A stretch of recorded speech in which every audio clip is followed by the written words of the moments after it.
Chilli powder, ಸಖತ್ ಖಾರ ಬಣ್ಣ ಮತ್ತು ರುಚಿ ಆಚಿ ಚಿಲ್ಲಿ ಪೌಡರ್.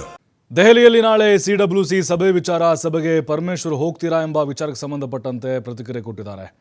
ನಾನು ಸಿಡಬ್ಲ್ಯೂಸಿ ಮೆಂಬರ್ ಅಲ್ಲ, ಗೃಹ ಸಚಿವ ಪರಮೇಶ್ವರ್ ಅವರು ಹೇಳಿರುವುದು. ನೀವೇನಾದರೂ ಹೋಗ್ತಾ ಇದ್ದೀರಾ ಸರ್ ಅಂತೇಳಿ ಮಾಧ್ಯಮದರ ಪ್ರಶ್ನೆಗೆ ಅವರು ಉತ್ತರವನ್ನು ಕೊಟ್ಟಿದ್ದಾರೆ. ನಾನು ಕಾಂಗ್ರೆಸ್ ಕಾರ್ಯಕಾರಿ ಸಮಿತಿಯ ಒಂದು ಸದಸ್ಯ ಅಲ್ಲ, ಈ ಹಿಂದೆ ವಿಶೇಷ ಆಹ್ವಾನಿತನಾಗಿದ್ದೆ ಅಂತ ಹೇಳಿದ್ದಾರೆ. ಈಗ ಹರಿಪ್ರಸಾದ್ ಮೊಯ್ಲಿ ಸದಸ್ಯರಿದ್ದಾರೆ, 21 ಜನ ಸದಸ್ಯರು ವಿಶೇಷ ಆಹ್ವಾನಿತರು ಇರ್ತಾರೆ. ಆದರೆ ಸಬ್ಜೆಕ್ಟ್ ಮ್ಯಾಟ್ರ್ ಇದ್ದರೆ ಕರೀತಾರೆ, ಸಬ್ಜೆಕ್ಟ್ ಎಕ್ಸ್ಪರ್ಟ್ಗಳನ್ನು ಕರೀತಾರೆ. ನಾಳಿನ ಸಭೆಯ ಅಜೆಂಡಾ ಗೊತ್ತಿಲ್ಲ.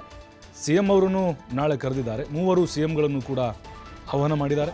ರಾಜ್ಯದ ವಿಚಾರ ಚರ್ಚೆ ಆದರೆ ಗೊತ್ತಾಗುತ್ತೆ ಅಂತ ಪರಮೇಶ್ವರ್ ಹೇಳಿದ್ದಾರೆ.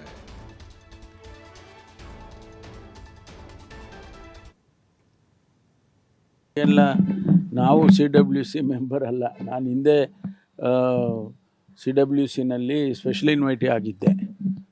ಈಗ ನಮ್ಮ ಹರಿಪ್ರಸಾದ್ ಅವರು, ವೀರಪ್ಪ ಮೊಯ್ಲಿ ಅವರು ಸ್ಪೆಷಲ್ ಇನ್ವೈಟಿ ಆಗಿದ್ದಾರೆ.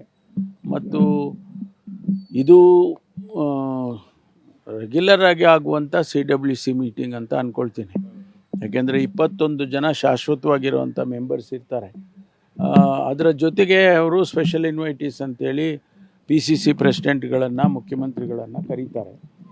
ಕೆಲವು ಸಂದರ್ಭದಲ್ಲಿ ಎಕ್ಸ್ಟೆಂಡೆಡ್ CWC ಆಗುತ್ತೆ, ಆಗ ಎಲ್ಲರನ್ನೂ ಕರೀತಾರೆ.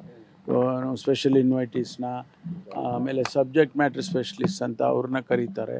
ಈಗ ಎಕ್ಸ್ಟರ್ನಲ್ ಅಫೇರ್ಸ್ ಮೇಲೆ ಚರ್ಚೆ ಆಗಬೇಕು ಅಥವಾ ಎಕನಾಮಿಕ್ ಪಾಲಿಸಿ ಮೇಲೆ ಚರ್ಚೆ ಆಗಬೇಕು ಅಂತ ಸಂದರ್ಭದಲ್ಲಿ ಆ ಎಕ್ಸ್ಪರ್ಟ್ಸನ್ನು ಕೂಡ ಇನ್ವೈಟ್ ಮಾಡೋ ಸಾಧ್ಯತೆಗಳು ಇರ್ತವೆ. ಆದರೆ ನಾಳೆ ನಡೀತಕ್ಕಂಥ CWCನಲ್ಲಿ ಅಜೆಂಡಾ ಏನಿದೆ ಅಂತ ನಮಗೆ ಯಾರಿಗೂ ಗೊತ್ತಿಲ್ಲ. ಮಾನ್ಯ ಮುಖ್ಯಮಂತ್ರಿಗಳನ್ನು ಕೂಡ ಅವರು ಆಹ್ವಾನ ಮಾಡಿದ್ದಾರೆ ಅಂತ ಕೇಳಿದೆ ನಾನು. 3 ಜನ ಮುಖ್ಯಮಂತ್ರಿಗಳನ್ನು ಆಹ್ವಾನ ಮಾಡಿದಾರಂತೆ. ಅದು ಏನು ಚರ್ಚೆಗಳು ಆಗ್ತವೆ ಅಂತ ನಮಗೇನು ಗೊತ್ತಿಲ್ಲ. ಹಾಗೇನಾದರೂ ಕರ್ನಾಟಕದ ಬೆಳವಣಿಗೆ ಬಗ್ಗೆ ಚರ್ಚೆ ಆದರೆ ನಮಗೆಲ್ಲ ಗೊತ್ತಾಗುತ್ತಲ್ಲ, ಆಮೇಲೆ ಚರ್ಚೆ ಆದಮೇಲೆ ಗೊತ್ತಾಗುತ್ತೆ. ಅದಕ್ಕೆ